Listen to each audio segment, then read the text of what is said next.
Okay. So it turns out if we had recorded last week, we may have made a really big hit because Tim Ryan, the guy who we spoke about a long time and trying to make sense out of his posts, remember that? Well, he lives in Australia, so he actually could have watched it. It would have been like 8 o'clock in the morning in Melbourne. Okay. Yeah. But he didn't get the notice of the meeting on time and he missed it. So then he wrote back and asked me, was it recorded? I said, alas, it wasn't. But we're not going to do that anymore. We're going to record. Okay. Yep. And just to let you know, you're hosting the meeting. So Right. So I'm looking forward to this meeting because I really think we can gather a whole bunch of stuff that we know how to do and really yes. educate people. Yep. And We're currently recording right now, by the way.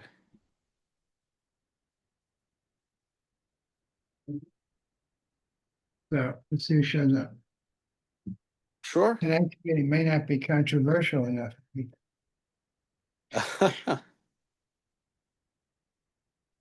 Let me get my face more in the middle of the picture.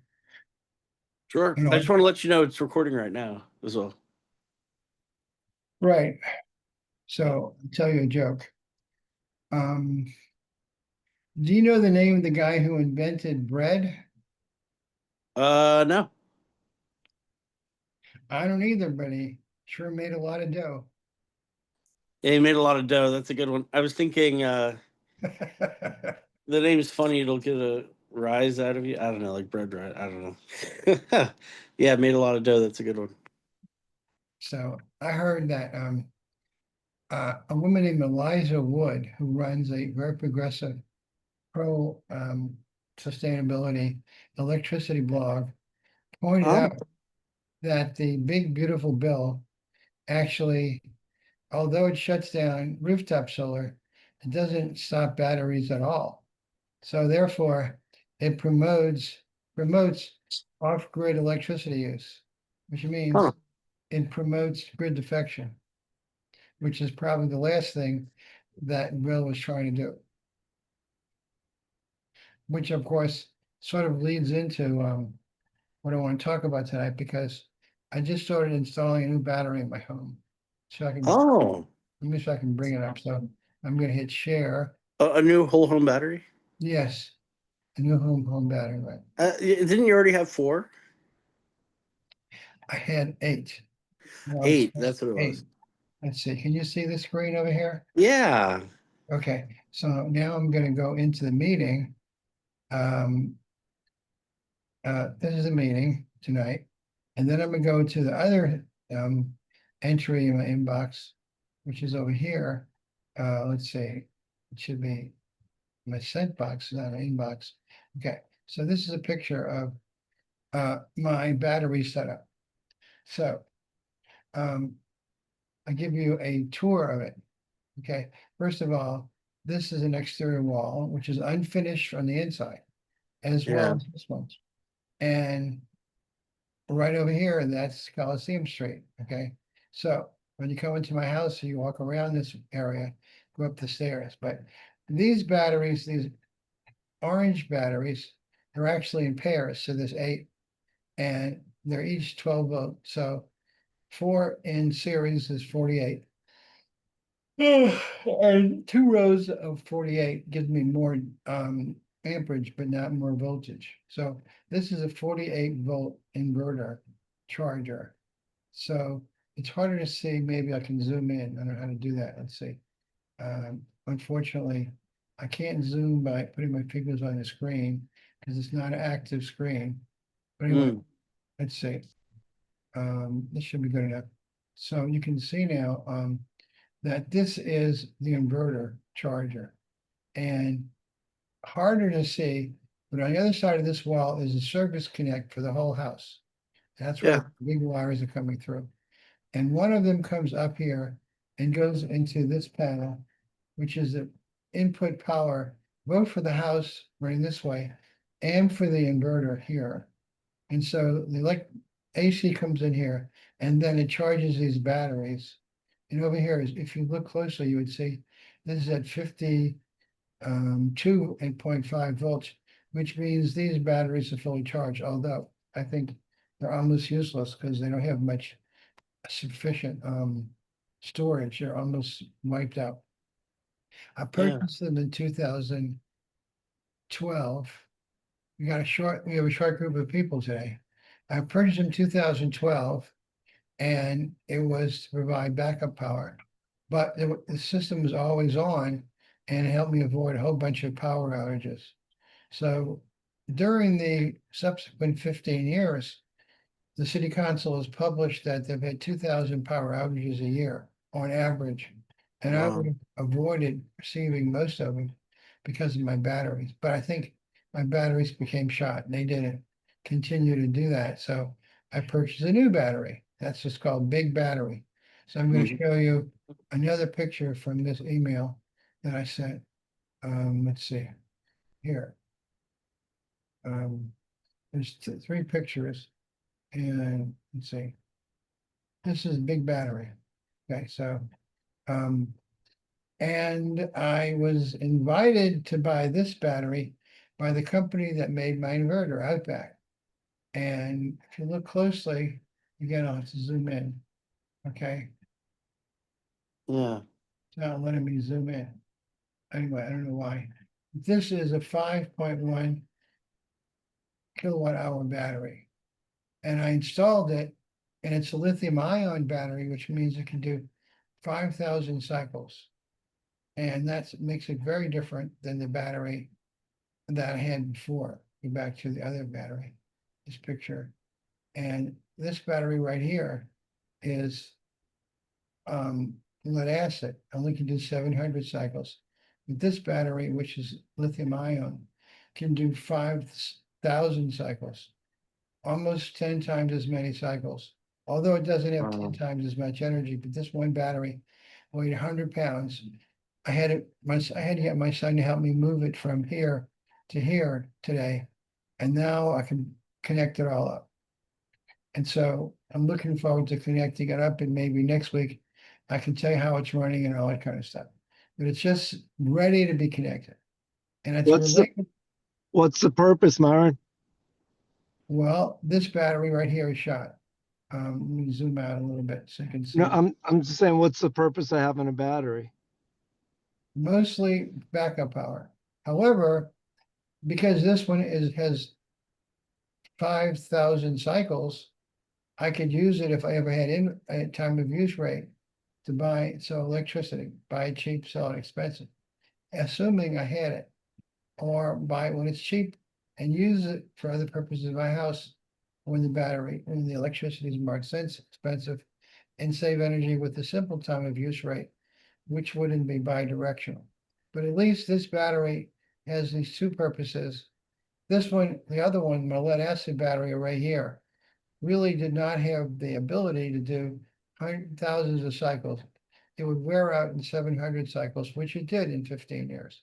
So I just got my new battery and installed it. And it's related to the general topic of what we're talking about tonight. So let me go back to that email, which is this one. And I'll go to, no, I did not want to go into Zoom. I wanted to go into the email. Where are we? I'm here. I wanted to go into this email. Okay, so, right, Just so you all know, I may not be able to participate much on the call. I'm picking up Julian and okay. just running So around.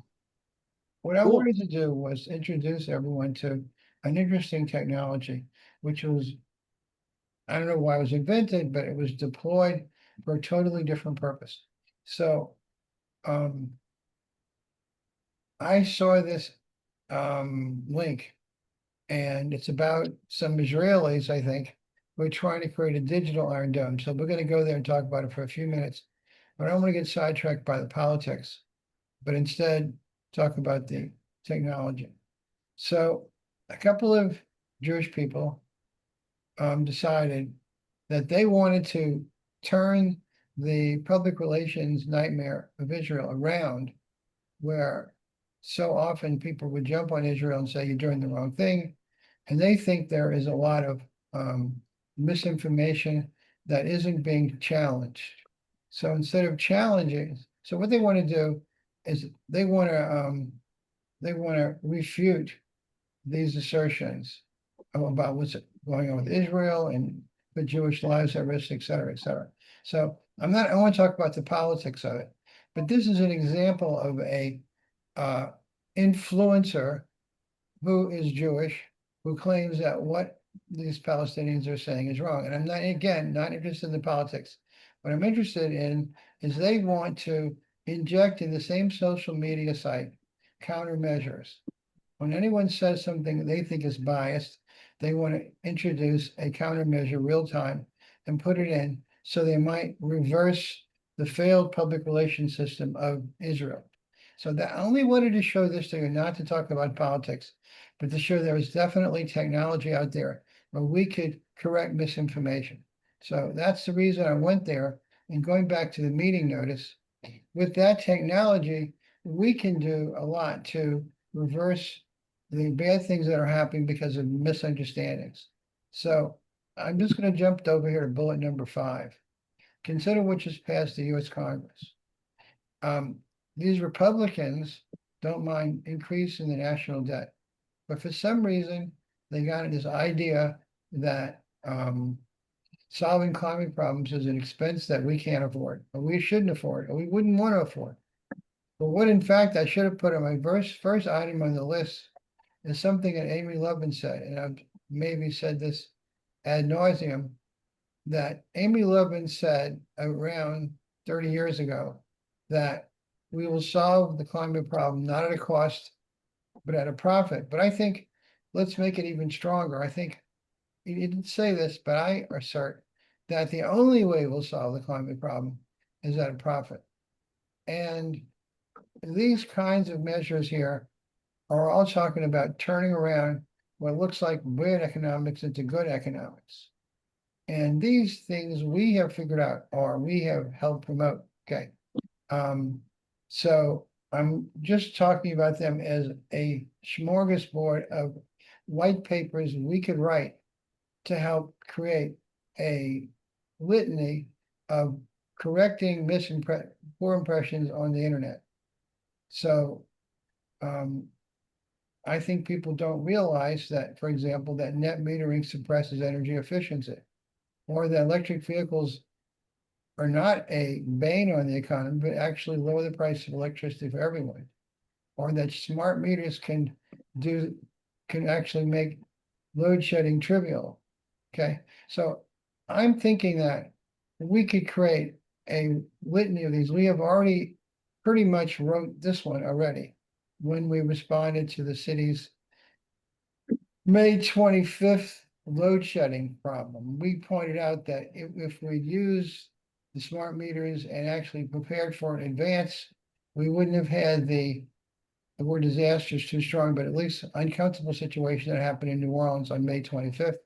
And 4 years before that, I think April, something like February the 21st of 2021, which whatever Mardi Gras night was that year, which was the same time as Winter Storm Uri, when MISO asked us to shed 26 megawatts, but we didn't know how to do it with smart meters, and we actually shed 80 megawatts in New Orleans. And of course, that was really bad because some nursing homes were without electricity. But these are the just examples of the kinds of things we know, we understand it, we went to the trouble to learn about it. We could write white papers about these things. And then just like I mentioned a moment ago, we can create a large number of white papers and submit them to the social media to help reverse the bad press the bad press that the Green Revolution is. Obviously, a majority of the US people voted for this president, and this is what we got. Obviously, we're losing this public relations war. I actually talked to Kay about this a few days ago, and she thinks it's a really good thing we could do, because we can create this information and spread it around and help reverse negative press we're getting. So I don't want to go off like I have been talking and talking and talking. I want other people to jump in and tell me what you think. In terms of white papers and legitimacy, um, Dr. Saeed is an editor for a lot of different academic journals. There's also other avenues than social media that I think could be influential. For example, we've participated in conferences in the past, and other professional groups like ResNet. So I think I like the idea, and I love writing in publications. I just think that it might give more legitimacy to some of our papers if they were published. If we think about where they'll be published as well as what we're saying. I'm not opposed to publishing, but I want to tell you the people who write in social media don't care about publishing. That's not what they're about. They're trying to influence public opinion to get people to move in the direction that they are influencing. And I don't know what percentage of how many people make their decisions this Well, way. I'm not sure if a white paper is the best. I mean, a lot of influencers will use video or podcasts, um, multimedia, not just. Well, I think there seems to be an David, echo. I think you're, Oh, Dave Stats. Yeah. I think your speaker's on, David. You got two David Stets on here. No, yeah, there you go. I muted one Dave Stats that was Okay, echoing. all right. But anyway, yeah, my point was, if we want to go about, generating views and clicks and that sort of thing, things like video essays, podcasts, there's lots of different ways, but in terms of writing long white papers that are going to be consumed, if you're trying to reach the everyday person, they're probably not going to sit down and read a No, 90 I agree. page, I agree. But it's not, my point is, technical I'm not, paper. I agree with you, Brendan. We aren't, I don't have that kind of skill or that kind of social presence. I'm not attractive female, whatever it takes to get people to pay attention to what I am. I'm not. I can come up with the ideas. Someone else would have to convert it into something that easily consumed. These people who are the influencers in our society are adept at reaching out to their own constituency, and they have lots of ways they do it. Maybe it's because they publish weekly or because Well, you, they, you have to think of it like entertainment as well. yeah, I mean, we have to look at it because we're obviously losing this battle. And I think, and it's kind of parallel to what Israel's having. They're losing the PR battle. They might have the logic, but they're losing the PR battle. We have to Yeah. recognize a white paper that we write has to be converted into something that an influencer can use to communicate with people. I think it's also important I mean, and any business has to think about this. Who's your customer, right? So if you just want the everyday person to agree with your idea, they might agree and nod, and then they're not actually going to do anything with that information, right? They're going to say that's interesting.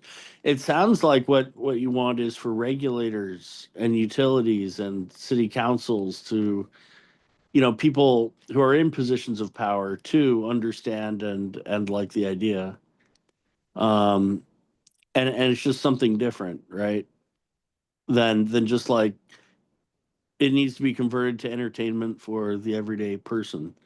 So I think it's important to know like why, for example, is it important for someone to like you have to imagine what are they going to do with this information. So if you were starting a business and you make a billboard, you might say, oh, I want everyone to see my business on the highway. But if it's a very niche business that very few people can actually actively get involved in, or it's not easy for them to get involved in it, then it's just good to think about those things. Who are we reaching? What do we want them to do practically? Because I think you're gonna have a lot of people who say this is a cool idea. What do I do practically? How can I help? Well, I mean, I think I don't know the answers. I don't Yeah. feel like I'm more academically oriented than to lead this discussion, but I think clearly people want to save money. People do not want to sacrifice their comfort to save the Yeah. planet. People, and some of them, I've discovered some of this most insidious barriers to issues. Give me about 10 minutes to explain to you a problem that I just encountered over the last 2 weeks, renting an electric car. So you're Okay, wait a minute, wait a minute, wait a minute. Let me interrupt just for 1 minute to make an observation about technology. okay, Okay, the internet is to sell ads. Okay, they figure out what you like and they send you more of it.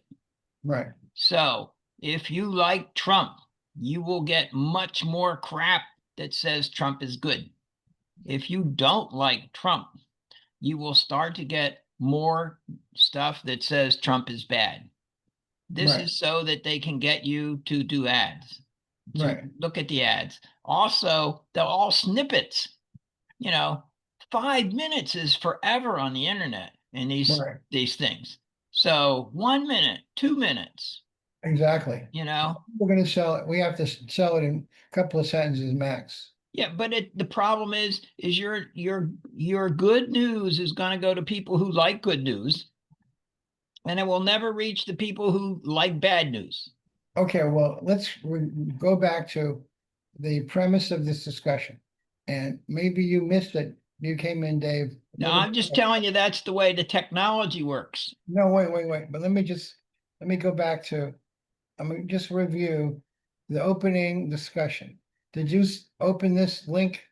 Let me quickly show it to you. I was only about 1 minute late. I was on my phone and then I had to switch to the. Okay, so what happened is some Israelis decided they wanted Israel to stop losing the PR battle because they were attacked on October 7th, but now we get all this stuff about all the things that Israel's doing wrong. I'm not saying they're perfect, but there are these people like this guy who tries to be an influencer to help Israel, and his message isn't getting out as much. And so what Right. we're trying to do is put real-time countermeasures in the same social media place where they see the negative ads with respect to Israel. So they're saying, okay, there is already this process going on, but I'm suggesting let's do this with an energy agenda instead of a political Israeli agenda. And so that's the technology I'm saying must Yeah, I heard all that. I was here. okay. I know Kim Lee just was here and disappeared in a moment. What I'm saying is, okay, what is it that people misunderstand? I don't know, but I would have to guess the majority of Americans think that if climate change is a problem, it's too expensive to fix. So let's not fix it. But in fact, what's true is that fixing climate change is good for the economy. It grows the economy. We will only solve the climate problem by making a profit. We need to sell that idea. We aren't selling it. People are getting the wrong idea that this is a challenge. We're actually dropping the ball and throwing money that's already on the table away because other people are telling us it's too expensive to fix that problem, so let's ignore it. I mean, that's one of the things that I would like to be able to show.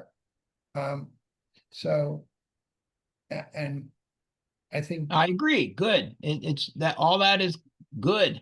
The trouble is that technology is going to route good stuff to people who like good stuff, and the people who like bad crap won't ever see it. but maybe there is. I mean, if That's these, the way the technology works. They want to sell ads. They want you to click 100 things. But go okay, ahead. I'm just saying, that's the way the technology works, unfortunately. when somebody is producing these anti-Israel ads, and I'm not saying they're all completely blatantly garbage.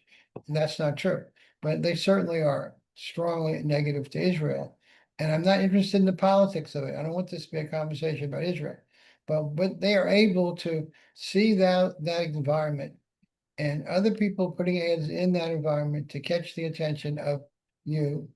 And we want to use the same approach to change people's public opinion about energy instead of Israel. And we know a lot of things that we think people should know, okay? And if they knew them, we would be more successful in what we're trying to accomplish. And when I wrote this 7 or 8 bullets there, I didn't, of course, we could write white papers, we could write all our technical stuff. And Brendan said, sure, we would do it, and it would be 2 to 10 pages long, and 3 people in the world would read it, and we'd all feel good. But that wouldn't do much to solve this problem. We'd have to take the core idea of any one of those articles and turn it into 2 sentences and put some pictures in it and get an influencer to speak for 2 minutes and put that on the in the social media. That's what I'm saying. I'm not saying the whole thing. And however the social media is targeted with this Israeli group, we can use the same approach to do it with energy. I agree with you, Dave. A lot of the internet is focused on selling you what you want. But there is also social media places where it isn't so controlled by the corporations, and you can inject there. That's what I'm talking about the search engines and the stuff that's running the internet, not so much the politicians. Marketing people want to send you more of what you like so that you will take more of their ads. Right. So I was thinking, who would be an entrepreneur who would want us to succeed in this effort? And the obvious answer is Elon Musk. He's losing the battle of selling electric cars. If we were to show that electric cars are good for everybody, they'll lower everyone's electric price. They make electricity more reliable, which decreases the tendency of being out in power outages or the extra cost of supporting the grid. Okay, and you know, that means that if we could package this into a program, much like what the Israelis are doing, we could go to someone like Elon Musk and say, give us $100,000 grant or $10 million grant, and we'll develop this and help you sell your cars. That's an idea. Okay. So, Put it up on Bikini News. yeah, right. Put it on all the porn pages, right? I'm just saying that we have, I think, provocative and poorly known information that would help move the needle on energy policy worldwide. But we aren't getting the message out.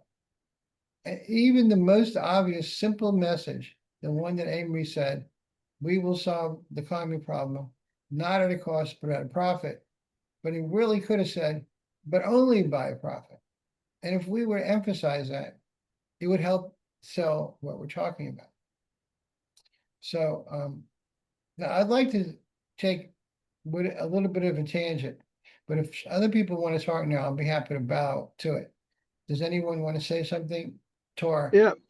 Just one quick thing, Myron. Did you do any research to find influencers that are existing who are already doing this? I have not. Okay. And did you want to say something, Tor? About? What we're talking about?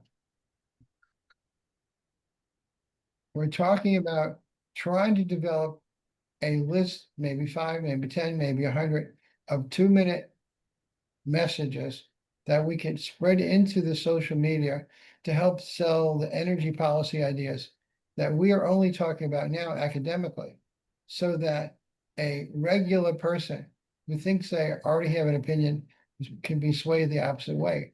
Look what happened in Congress. The Congress voted on something they thought was the will of the people, which was actually very poor No, they did. for economics and the environment. So that's what I want to talk about. So I'd like to go into a short story about, which I think helps make the point. I wanted to rent an electric car. I'm going to Colorado on July the 23rd to visit my mom in Pinch Hit, so my brother can go on a camping trip in Idaho for 10 days. So I'm going to go take care of it. And while I'm there, I thought I'd make it more fun by renting an electric car. So it was incredibly difficult because an electric car whose state of battery life is too trivial, you can't go anywhere with it. Okay. you'd have to go to a charging station every 10 miles or 20 miles. And that undermines the pleasure of owning an electric car. I've had an electric car since it was 1 year old, and it has 90% of its available charge life, which means I can still make long trips, much like I did when I got it. But if I wanted to rent a car from Hertz or Avis or Kayak or what all these companies are, they'll say, here's an electric car. They won't be able to tell you the state of charge, which means you don't know what you're going to get. I think that's a real shame. It undermines the opportunity for people to try electric cars. Someone who's never had an electric car before might say, hey, let's try an electric car, and then get a real bum of a car because it has very little state of charge. And then, oh, I don't ever want to get a car now because these electric cars are useless. And that's just the renting part. I'm thinking about buying a replacement car for my car. And again, the same story. I can find a car that works in every possible way, but in most cases, we won't find out the state of charge of the car you want to buy. This makes owning an electric car or repairing an electric car that much harder. All these things are barriers because the economy thinks a car is a car. You know how many gallons you can put in the tank. That's not going to change when the car is 10 years old versus when it's 1 year old. That does change on an electric car. So how do you fix this? Okay. How do you create a viable electric car world where all the things of regular cars can be defeated? Can be accommodated. And so I ultimately solved the problem in a way that I don't think is a generalizable solution. What I did was, there's a company called TURO. Most of you probably never heard of it. I never heard of it until I started looking. I wanted to rent an electric car in Boulder, Colorado, where my brother lives, and charge the car overnight in his garage like I do at my house, and drive almost everywhere I want to go without ever going to a charging station, which is really convenient and less expensive. But I didn't know how much state of charge I'll get. So I rented the car, and they gave me 1 day to cancel the transaction for free, which I did. But in the interim, I got the name of the person who owned the car, because the car is not owned by a company that owns all the cars. It's not rented. They rent someone else's car. So the person who owns the car gets 10, 20, 30, 60% of the rental income. And this way, the company can be in business without having to own cars. So I know the guy's name. His name is Timothy, and he lives in Boulder, about a half an hour walk from my brother. And I got his name, phone number, contacted him, and asked him about his car. And to be honest, I wasn't sure I wanted his car if it didn't have a good state of charge. Ultimately, when the car was new, it's a 2019 Leaf, and mine's a 2012. So his car is half as old as mine. And I asked him, well, what do you think about your car? Well, I couldn't drive from Boulder to Fort Collins, which is 50 miles. If you take the street traffic versus the freeway, but it's 40 miles if you take the street traffic and 50 miles if you take the interstate. But if you take the interstate, you have to drive faster and you go more distance. And so he can't make it because he always goes 70 miles an hour on the freeway, and the Leaf loses half the range when it's traveled at twice the speed. And it's a natural feature of all cars, but electric cars is more critical. And so I convinced myself that if I used his car the way I use my car, I could make it to Fort Collins and back on the state of charge of his battery. But I needed to know how much battery he had, so I called up and asked him. He said he's never been able to drive to Fort Collins and back. And then I said, well, what is the battery charge? He says, well, it says 90 miles. And I know the car when it was new had 150, so it's lost maybe 1/3 of its total range. That's still more range than my car has. And I know I could drive to Fort Collins and back by going 25 to 30 miles an hour. And I'm not in a hurry. If I were in a hurry, I wouldn't rent a car like that. But I could do it. Plus, there are at least 15 battery charging places on the road between Boulder and Fort Collins. And there's a way to do it.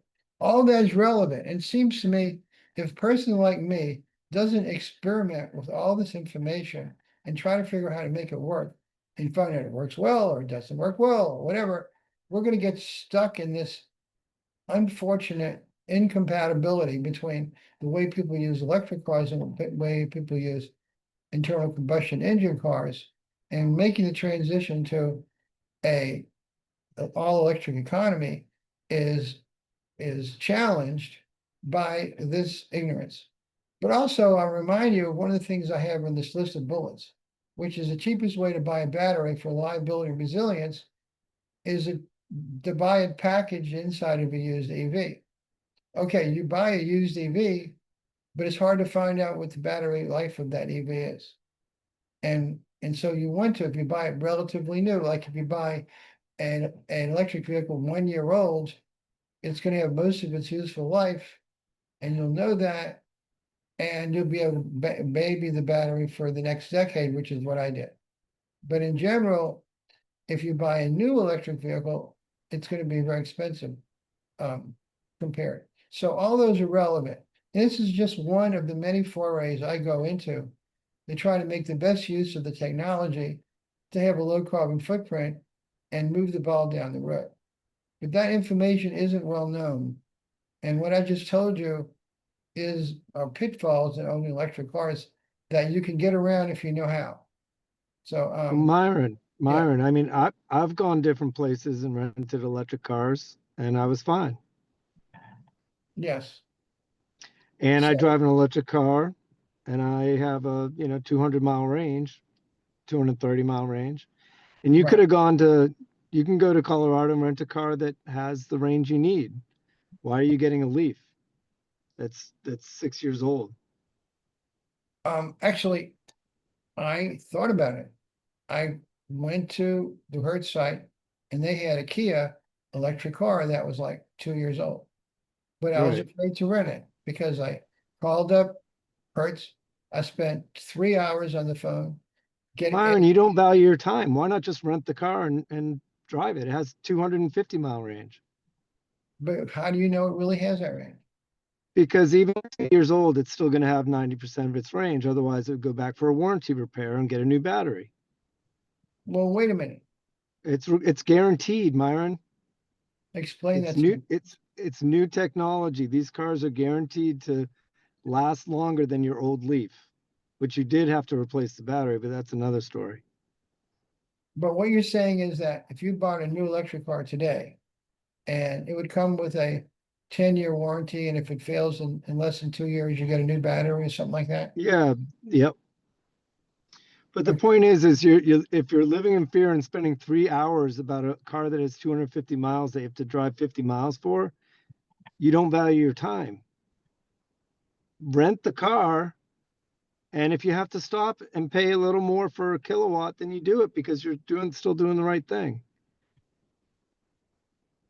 Okay, so your knowledge of electric cars is superior to mine in terms of, I did not know that when you buy a new electric car, it's pretty much warranted to have 90% of its original charge or the battery gets fixed.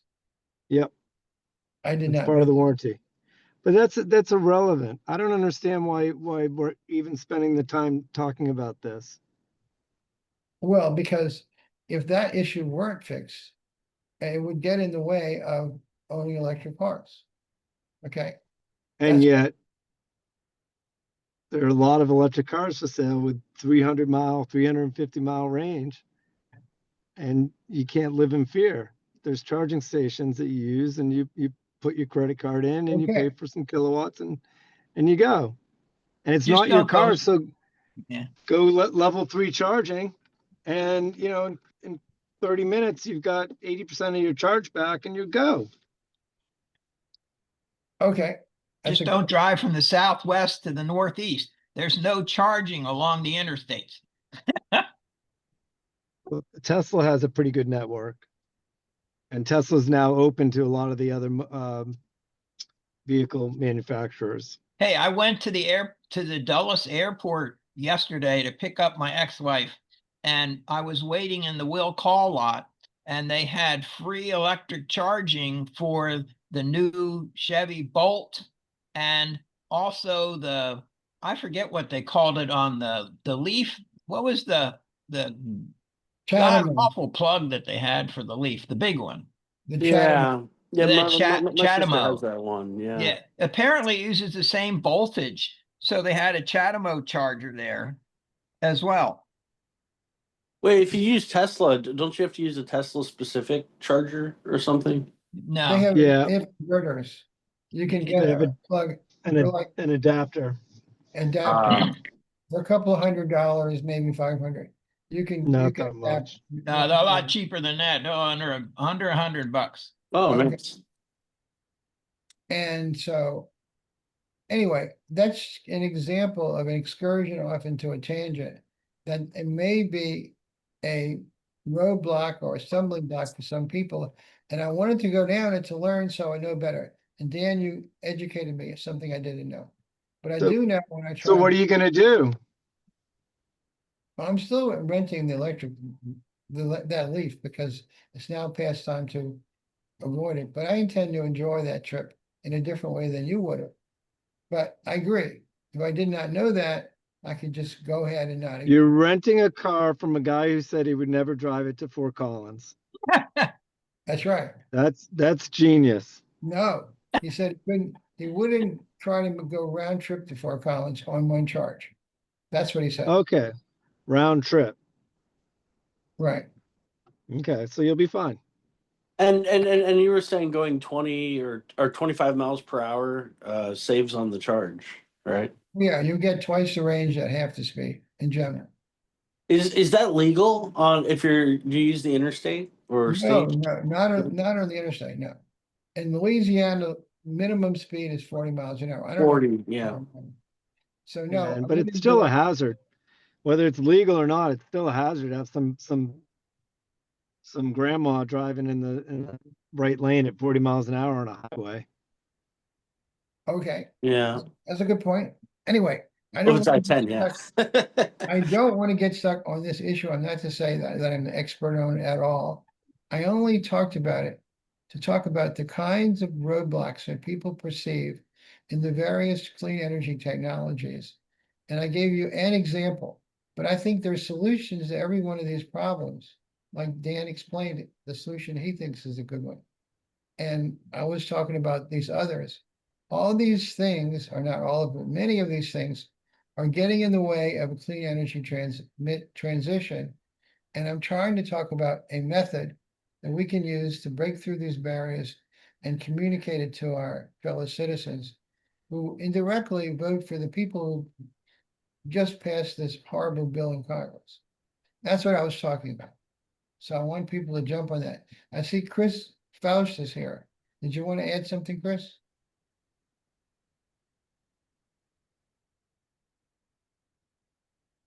I don't hear you talking. Okay, well, I want you to know I threw up this idea and suggested it to a few of the board members and asked Kay. Can you hear me now? Yeah, now I Oh, can yeah, hear we you. can hear you. Go ahead, Chris. Okay, well, again, I don't have anything really to add right now. I read the background information and I thought I'd sit in to see if I could learn something. Okay, well, you're I welcome. I think there's something that we've got to start doing when we start talking about AI now. Okay, And that's really to focus in on the idea that AI is not coming up with anything new, anything that wasn't created by somebody else already. And we need to remember that it's not AI who should be getting the credit for this. It's the people that did the original work. Follow me? I agree with you. In fact, I'd like to tell you a really short story about exactly about that. There was Okay. if I may, my Please. wife found out that there was an article published in the New York Times in the last 7 days entitled Bowling for Nobels. Okay, Bowling for Nobels. He was a mathematician at Cornell, and he pointed out that the people who quote unquote solved the problem to build a brain scanner were using a magic square puzzle, and they think they figured out how to solve the magic square. Well, you know the sum of the values on various columns, and you can figure out what the numbers are on the inside, is the magic square problem. And they wanted to see what was going on, the reconstruction projections problem, way back from 1968, that was unsolved. No one could figure out how to do it. And two people got a Nobel Prize. One was Hounsfield and one was Cormack. And in fact, neither one of them proved what they were doing. I did. I proved the theorem. And so I wrote back to the mathematician, and I think his name is Stephen Saltz. He's a full professor at Cornell, and he writes his guest speech talks at New York Times. I pointed out to him that if AI were to decide who would get the Nobel Prize, they would give it to Hounsfield and Cormack, even though neither one proved anything. They do not know what they were doing. Cormack, you have to give Hounsfield credit for physically making a machine, but the fact that he couldn't program it, he couldn't figure out what output would come from the input. And Cormack, who years before figured out you could do a back of the envelope calculation to do back projections, neither one had any idea whether or not the process had a unique inverse, where you could get a unique output from the input. And it was already known by 1974, when I was writing my dissertation, that this was an unsolved math problem. And then I solved it. And so this is exactly the kind of thing Chris is talking about. If you were to go ask AI right now, who figured out the brain scanner problem, you would get Hounsfield and Cormack, but my name would never pop up, even though I'm the one who proved that you could do it. So, Well, hey, I think go that's both good and tragic. Okay, I mean, because AI is not giving anybody credit, right. just the people that are sucking down. I don't know. Is anybody got a subscription to Chat GBT? Hey, I use AI a Yeah. lot for searching, and most of the articles in the text give credit to the source. They do, huh? The ones that I use, almost everyone has, they'll say Joe and Harry did this, or this school Mhm. found this, and And this And how much organization is the ad quoted it. revenue or the subscription fee is Fred and Harry getting? Oh, I have no idea. That's a calculated formula, probably not much. Right, I suspect zero. Yeah, I But at suspect there is least also that they've made up sources in the past. AI has like made up sources that don't exist as well. Well, two things I was never surprised by. One was they taught a chimp sign language. This chimp was raised like a baby in a home. When she got to be about 13 years old, she decided that what she really enjoyed doing was going to the kitchen and make herself some tea, sweet tea with honey. And then go into the living room, lay on the couch and masturbate. And as the chimp got older, the people that were trying to play mother and father to it were obviously not nearly as strong as the chimp. But the one thing that I wasn't really surprised by at all is that when they would catch the chimp, like who pooed on the floor, the chimp would say, I don't know who pooed on the floor, somebody else. It was the cleaning lady pooed on the floor. Okay, she would lie. Okay, and then she had no sexual inhibitions. Neither one of those things really surprised me after I'd spent some time with human women. But but what really, really, really did surprise me was the fact that the concession that was made by universities and organizations and everything else to allow AI to come in and capture their data and their information and things along those lines, and to do it for free. I mean, if these guys are worth $100 billion per application, some of that money should be going to the people that ultimately created it at the bottom end. Like, I would say 95% of the ad revenue that's going into Google, I And think is a good starting number. it's like trickle down economics. It don't work. Well, Right. and one of the things that bugs the hell out of me is I might succeed in lowering people's energy use by 20% in my whole life, and I'd be super satisfied with that. And yet, in a suburb of New Orleans, a Swiss company is going to put an AI center and increase the energy consumption locally to New Orleans just by that one machine, completely dwarf all my success for my entire life. For what? So that somebody can figure out where the closest ice cream parlor is. Right? Drive a car into it, an electric car. Do you know which ice cream parlor that would be though? No, I'm kidding. I'm just kidding. I mean, Probably I a don't, snow cone. Yeah, probably Robert's. and you're going to get answers like the wrong answers to who invented the brain scanner. And I mean, what tends to be most commonly known is what they say. They can't figure out that there is a problem with the perception. And I, you know, my son showed me this, Brendan, you could have easily shown this to me as well. No. Two scientist type people want to convince the other. One says the earth, the sun's rotating around the earth, and the other one says, I mean, revolving around the earth, and the other one says that the earth is rotating. And they say, well, I'm right. The other one says, no, I'm right. And they go to a hill and they watch the sunset. And they watch the sunset and they see, either one says, see, this proves I'm right.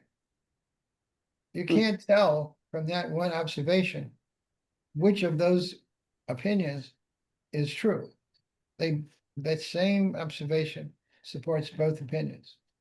And if you're not a scientist, you don't understand that's important to generate a conclusion and be able to measure the accuracy of your conclusion. If you build a brain scanner and you can't say, this output is within 2% or whatever number of this other observation, so that we know that the bone marrow or the calcium that or deposit you see in the image is really there within a certain era. If you haven't created a scientific instrument, doctors shouldn't be using it, but doctors do not understand that they shouldn't be using instruments that are not scientific. They are that far away from understanding what science is. If you ask them, what's my temperature? They put a thermometer in your mouth. Then you ask them, what's the accuracy of the thermometer? They have no idea what that question means. It's outside their understanding of what it is they're doing. Shows you how far away we are from really making a breakthrough with people, which means we can write all the white papers we want. If we haven't done a good job of selling these ideas to the general public, we're kind of pissing in the wind, which may be what this meeting is about. I forget which one of the educational organizations did a survey, and they said the reading level of the United States is 6th grade average. How are you going to get anybody at a 6th grade reading level to understand anything you're saying? I don't know, but people do it. They're influencers. I have not a first cousin, but my mother's boyfriend's granddaughter is a influencer. She got a PhD in physical therapy, but she makes many $100,000s a year doing influencing and telling people how to live and how to relax and so forth. She puts up a YouTube video either every day or every week. And sometimes she just does shenanigan stuff and does acting, but she keeps her listeners watching. And every now and then she says something they want to hear. And so she has hundreds of thousands of people watching her. And that's not an unusual thing. Unfortunately, a lot of people make money that way. It's too bad I don't know whether or not she really has something worthwhile that we should care about. I don't know. I don't think she's a nefarious person. And that she does have a PhD in something and tells people a little bit how to be healthy. And so therefore she's probably doing mostly good. But that's just her. I'm sure that a lot of other people who are more successful influencers have no real content to import. We have real content to import. We don't know how to do it. We're not selling it. Okay. I was surprised on the electricity brain trust. When I first joined in 2000, around 2020, they admitted me really quickly when they saw that I invented CLEP, or new name ProRate, because they realized the time varying bidirectional rate design was very powerful in the direction they were headed. But nobody came up to me very soon and said, this is really good. It's ahead of the time. Let's go there. And now more and more people are jumping on the same bandwagon and recognizing this is effective stuff. So that's nice. That doesn't help me sell it. And we have to figure out a way to sell it. And one of the things they pointed out like 2 months ago is a time of use rate design will automatically lower the price of electricity for everyone, just because of the way it's set up. Okay. I mean, Why not these- focus on that? I know. That's why Dan says, focus on that. We can focus on one thing, and that's good. Kay believes that we should focus Okay. on planning. That's Okay, that so pays, now pays an bills. interesting portion of the meeting has opened up from my perspective. Okay, go ahead, Chris. Okay. Oh, we can't hear you now, Chris. Thinking about that very issue of Hi. how to influence people. We can't hear you, Chris. And you can't Your internet connection's flaky. Chris. now. We can't hear you, Chris. Can you hear me now? You're breaking up. Yeah, I can hear you. Can you hear me now? Yeah, try it now. Okay. Okay, so the point I was trying to make was that what action mechanism could we use to, and I think somebody's got a PhD in psychology would be able to provide tremendous insight to us, because we're sitting around like a bunch of nuns talking about sex. And the path that we've tried in the past is always been focused in on educating the public, okay, but never offending the public, and certainly never challenging our rivals, with the possible exception of the case that we're making to the city council. And I'm not sure that that format is going to be successful going forward in the future. So give us one hint of how you would do to fix it. Well, I hate to admit it, but Kavikoff, okay, provided us with a tremendous amount of information about how he was able to accomplish the things that he was able to accomplish in New Orleans by simply making the problem bigger. And I think that formula that he ultimately developed is really the only thing that is going to move New Orleans in mass towards a brighter energy future. Forget sustainable life. That ain't gonna never happen. But they could have a better energy future if they were ultimately making better choices about who they elected to be their regulators. So are you talking about the example of the charity hospital issue? Well, the charity hospital issue, the lights on the bridge, the redevelopment. Okay. I mean, after Hurricane Katrina, gotta understand, that area around where the Walmart is now, there, you know, down by the riverfront. I Right, mean, that was gangland, man. Okay, that was 100% jungle, right, and you know, he completely turned it around. right. So the point is that I think that if you convince the city of New Orleans that they've got a real problem with their utility, you know, ultimately buying the regulators, then you know you potentially could have some political force stand up and at least be some kind of counterbalance to energy going forward. But you got to understand these guys are playing for the long game, and even if they've got 7 bad council members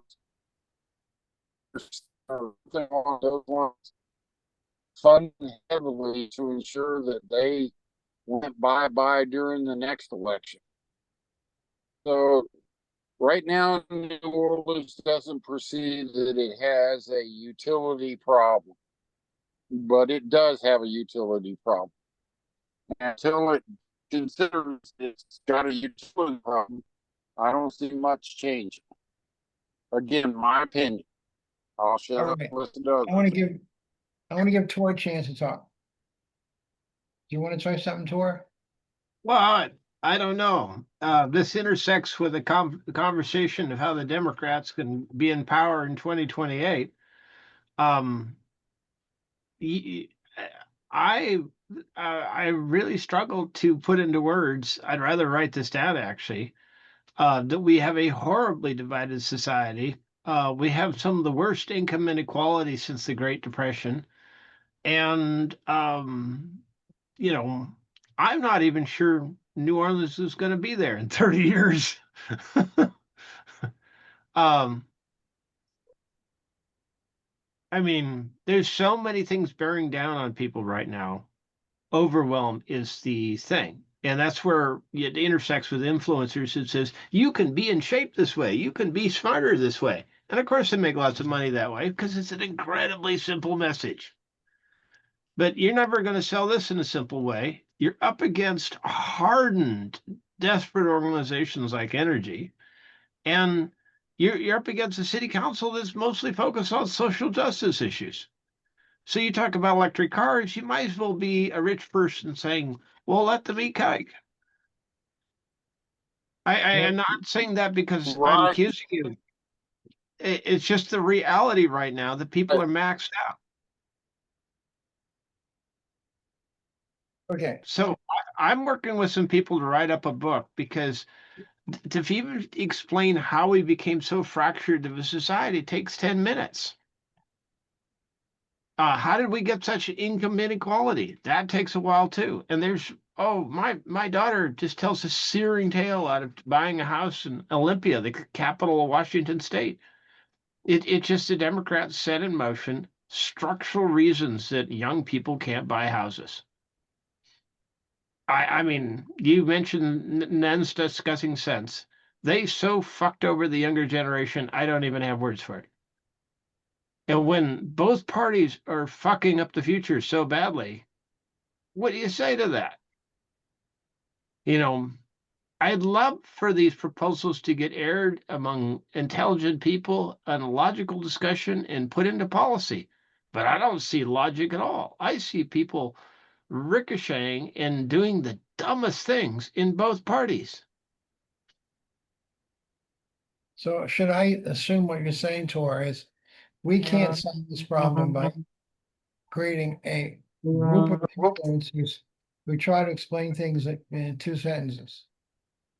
Well, no, what I'm writing up is explanation. How do we get divided? What are bold proposals that are going to solve some of the biggest crises? Again, people are living longer. That means more and more money needs to be paid to support them. There's about 40 million disabled people right now. That's about a $4 trillion expense per year.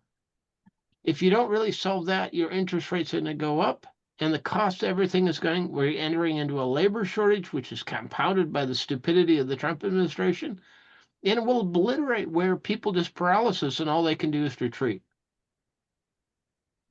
Well, thanks for the good news, Tor. Don't I forget, know. all I wish those it was better. people I am have trying to make guns. it better. All those people have guns. Right. We have more guns than people, and we have more cars than people.